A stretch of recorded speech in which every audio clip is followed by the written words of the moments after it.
नमस्कार, मैं हूं वीरेंद्र साहू। आप देख रहे हैं हिंदुस्तान एकता न्यूज़। जैसा कि आप सबको पता है कि हम कल से यहां पर पहुंचे हुए हैं सतलोक आश्रम धुरी पंजाब में जो पड़ता है, और यहां पर 15 तारीख को संत गरीबदास जी महाराज का बोध दिवस मनाया जा रहा है, जिसके उपलक्ष्य में 3 दिन का अखंड वाणी का पाठ जो चल रहा है, जिसका आज दूसरा दिन है। और आज हमारे साथ एक ऐसे शख्स जुड़ रहे हैं जो कि देश की सेवा करने के लिए बॉर्डर पर तैनात थे। वो एक फ़ौजी हैं, और एक फ़ौजी जो कि देश की सेवा करते हैं, वो कैसे संत रामपाल जी महाराज से जुड़ते हैं, आइए आपको पूरी की पूरी कहानी उन्हीं की ज़ुबानी से सुनाते हैं। हाँ जी सर, क्या नाम है आपका? मेरा नाम सूबेदार रमेश कुमार। सर, आप एक फ़ौजी हैं, देश की सेवा करते हैं, तो सर आप संत रामपाल जी महाराज की शरण में कैसे आए? ਇਹਦਾ बहुत बड़ा एक राज हैगा कि मैं फ़ौज में रहते हुए कभी मंदिरों में भी जाता था हमारे यहाँ, और गुरुद्वारे में भी जाते थे, और मस्जिद वगैरह में भी जाते थे। और उस टाइम हम लोगों को इतना नहीं पता होता कि भगवान की भक्ति क्या है, पूजा कैसे करनी है। एक नाम मात्र हम लोग वहाँ से अपना फॉर्मेलिटी पूरी करके आते थे। उसके बाद मैं जब रिटायरमेंट 2009 में मैं रिटायरमेंट हुआ, तो जब घर में पहुंचा तो यहाँ मेरे को रिश्तेदार ये बोलते थे कि गुरु बनाना बहुत ज़रूरी है। तो हमारी भी सोच थी भी चलो अभी नौकरी करके आगे हैं तो गुरु बनाते हैं। अब ये था कि गुरु बनाए किसको, सबसे बड़ी समस्या गुरु बनाए। अब ये पता नहीं भी गुरु बनाऊं किसको, पता नहीं चल रहा था। तो हमारी जो श्रीमती है वो राधा स्वामी पंथ में 1993 में लग चुकी थी। उसमें जो ब्यास वाले महाराज जी हैं गुरुंदर जी, उनसे नामदान लिया हुआ था। तो मैंने भी सोचा भी चलो इन्होंने गुरु बनाया है तो मैं भी अपने ये राधा स्वामी ब्यास वाले जो गुरिंदर जी महाराज हैं उनसे मैंने नामदान मैंने भी ले लिया। नाम लेने से पहले मैं आपको बताता हूँ कि जब मैं वहाँ गया तो मेरी काफ़ी परीक्षा हुई। वहाँ पर परीक्षा भी ऐसे हुई भी जब लाइन में लगा तो उन्होंने मेरे से पूछा भी आप यहाँ नामदान क्यों लेना चाहते हो। मैंने बताया कि नामदान लेना है मेरे को, गुरु बनाना है मेरे को। बोला भाई क्यों बनाना चाहते हो, तो मेरे को उस टाइम मालूम नहीं था। मैं वापस उन्होंने मेरे को रिजेक्ट कर दिया और मैं घर चला आया। दोबारा फिर मैं पर्ची लेने के लिए गया तो मेरे को बता दिया गया भी आपने नामदान क्यों लेना है। तो मेरे को पता चला भी नामदान मोक्ष होने के लिए लेना पड़ता है। तो मैंने वहाँ जाकर मेरे को पता देने लेके मैंने बोला भी मैंने जन्म मरण से छुटकारा पाना है, इसलिए मैंने नामदान लेना है। तो उन्होंने मेरे को पर्ची लेके आगे भेज दिया। मैं चला गया। जब आगे दूसरे दिन मेरे को जाना था नामदान लेने के लिए, तो वहाँ भी मेरी परीक्षा की इन्होंने कि आप फौज में होने के नाते आप दारू भी वहाँ आपको फ्री मिलती होगी, कैंटीन में दारू मिलती होगी। तो मैंने देखा भी अगर मैं इनको बोलूँगा तो ये मेरे को रिजेक्ट कर देंगे।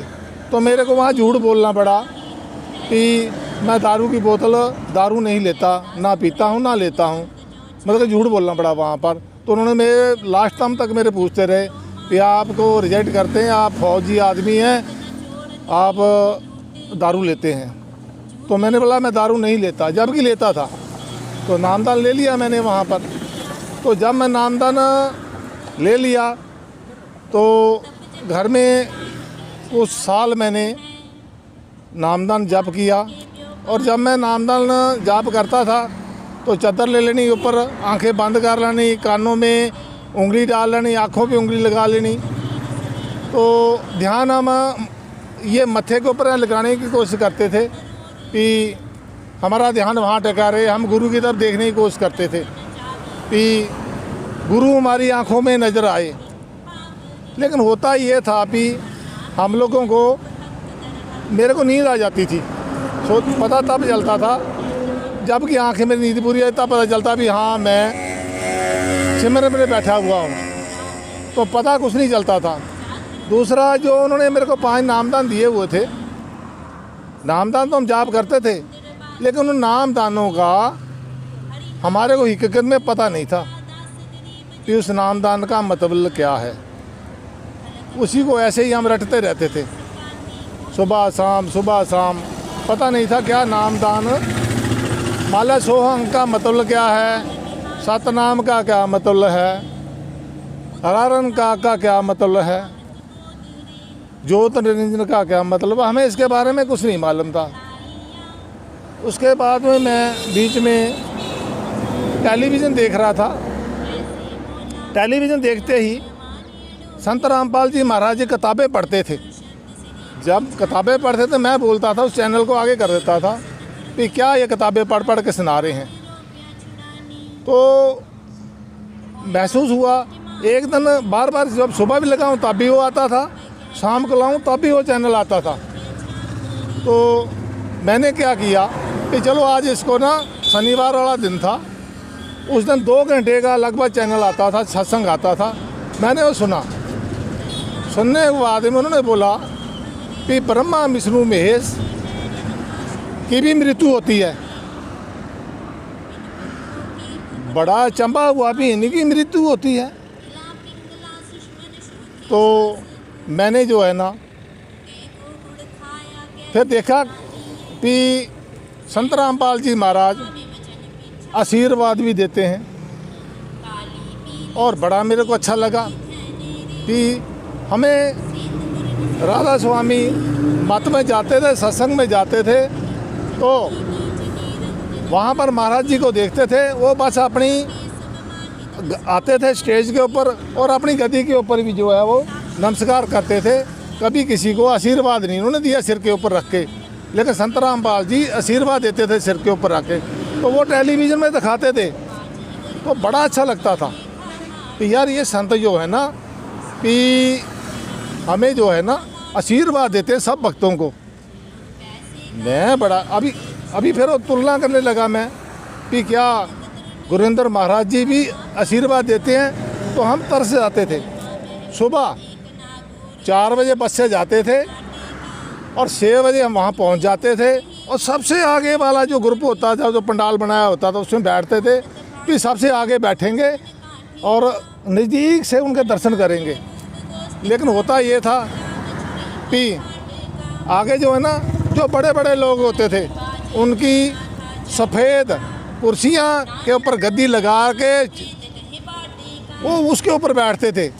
तो बाकी जो वैसे भक्त होते थे वो पीछे पंडाल में बैठते थे। बहुत दूर पड़ जाता था मेरे हिसाब से, अगर हम जल्दी भी जाते थे तो कम से कम भी तो 100 मीटर का फासला पड़ जाता था वहाँ पर बैठते थे जहाँ पर, तो बहुत दूर पड़ जाता स्टेज। लेकिन संत रामपाल जी के महाराज के पास देखा कि वो बिल्कुल हर भगत के जो लाइन में लगे थे उनके सिर के ऊपर हाथ रखते जाते थे और उनसे बात भी करते थे। तो ये मेरे को बहुत अच्छा लगा। सत्संग देखता रहा। अचानक मैंने क्या किया कि उसके ऊपर ना नंबर लिखे हुए थे, उसके ऊपर मैं टेलीफोन किया तो एड्रेस लिख के भेज दिया मैंने। तो उस टाइम जो SMS जाता था और कहीं और कहते तो रुपया कटता था, और इसमें जो ना कोई रुपया नहीं कटा। तो मैंने 3-4 बार इसको बार कर दिया, और मेरे पास 4-5 किताबें संत रामपाल जी महाराज की घर पे आ गई। जब मैंने उनको पढ़ के देखा, सृष्टि रचना के बारे में देखा, सुना और पढ़ा, और सत्संग में तो संत रामपाल जी बताते ही हैं। तो जब मैंने पढ़ के भी देखा भी दुर्गा का पति कौन है, ये ब्रह्मा विष्णु महेश किसके बेटे हैं, तो बड़ा अट्रैक्ट हुआ। तो मैंने उस दिन सत्संग सुने, तो मैं सीधा बरवाला, मैंने घर वालों को भी नहीं बताया कि मैं बरवाला जा रहा हूँ। मैं नामदेव लेकर जब घर पहुँचा तो मैंने वहाँ पर माता की एक मूर्ति लगा रखी थी जो द्वार के साथ में, तो मैं वहाँ अगरबत्ती वगैरह भी कर देता था और किताब भी पढ़ता था।